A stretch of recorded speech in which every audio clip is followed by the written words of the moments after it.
बेटा यहाँ पे एक सीरीज दी है, उसका हमें सम निकालना है। 3/1 2 into 4, 4/2 3 into 5 up till nth term. तो सबसे पहले हम इसमें जनरल टर्म लिखते हैं। तो जनरल टर्म r+1 और r+3 है, क्योंकि इधर 2 का गैप है ना, और जो नंबर मिसिंग है वही ऊपर है, तो r+2 ऊपर आ जाता है। अब r+2 को हम r+1+1 ऐसे ब्रेक कर देते हैं, तो r+1 कैंसिल हो जाता है, तो ये 1/r इंटू r+3 हो गया। और फिर इसको ये आया। अब इसमें फर्स्ट और लास्ट टर्म में 3 का डिफरेंस है, तो 3 से मल्टीप्लाई 3 से डिवाइड किया, और जो 3 पूरा है उसको हम लिखते हैं r+3 माइनस आर। तो r+3 माइनस आर, तो फिर इसको r+3 को इधर डिवाइड किया तो r+3 कैंसिल हो गया, 1/r r+1, और इधर इसको डिवाइड किया तो r कैंसिल, तो 1/r+1 इंटू r+3 आ गया। ठीक है बेटा।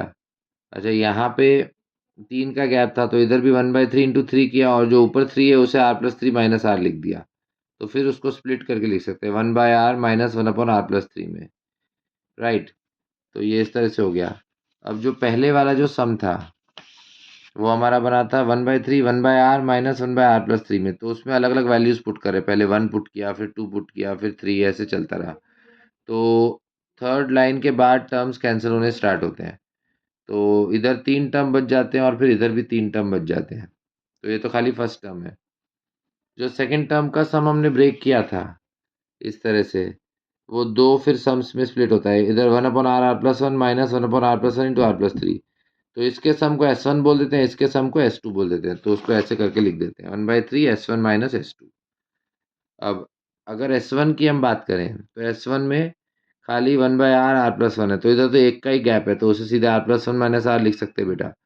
फिर अलग अलग स्प्लिट किया 1/r माइनस 1/r+1, तो अलग अलग वैल्यू पुट करेंगे, 1 पुट किया तो 1 माइनस हाफ, 2 पुट किया half minus 1/3, like this. Last term में 1/n माइनस 1/n+1, फिर वही डायगनली कैंसिल, तो 1 और ये बचता है बेटा 1 माइनस 1/n+1, तो n/n+1 आ गया।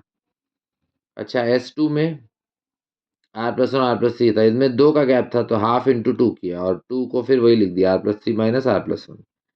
राइट, और फिर वही टेलीस्कोपिंग सीरीज का कॉन्सेप्ट लगा रहे हैं, तो इधर इसको डिवाइड किया तो 1/r+1, इधर 1/r+3, फिर वही किया, अलग अलग टर्म्स ऐड कर रहे हैं, तो पहले 1 ऐड करते तो हाफ माइनस 1/4, फिर 1/3 minus 1/5, 1/4 minus 1/6 and so on. ठीक है। तो उसमें जब चलता रहेगा तो लास्ट में इधर आता है। अब देखो फिर वापस टर्म्स कैसे होते हैं, ये -1/4 प्लस 1/4 से 1/5 इधर, तो 2 टर्म इधर बचते हैं, ऐसे कैंसिल होने लगते हैं, और 2 टर्म लास्ट में इधर बच जाते हैं। तो हाफ और 1/3 मिलके 5/6 आ जाता है, और इसका अगर एलसीएम लिया तो minus of 2n+5 upon n+2 into n+3। तो ये पूरी वैल्यूज आने के बाद हमको बस उसमें पुट करना है।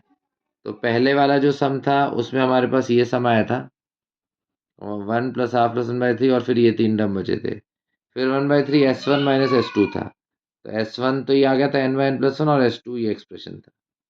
तो बस फिर उसको सिंप्लीफाई कर देते बेटा, ये आपका एलसीएम लेके 1/6 आता है, 1/3 n/n+1, यहाँ इसमें मल्टीप्लाई करेंगे तो -5/12, और फिर इसमें ये मल्टीप्लाई कर दो, तो plus 2n+5 upon 2n+2 into n+3। तो फर्दर हम चाहें तो इसको और आगे सिंप्लीफाई कर सकते हैं। ओके।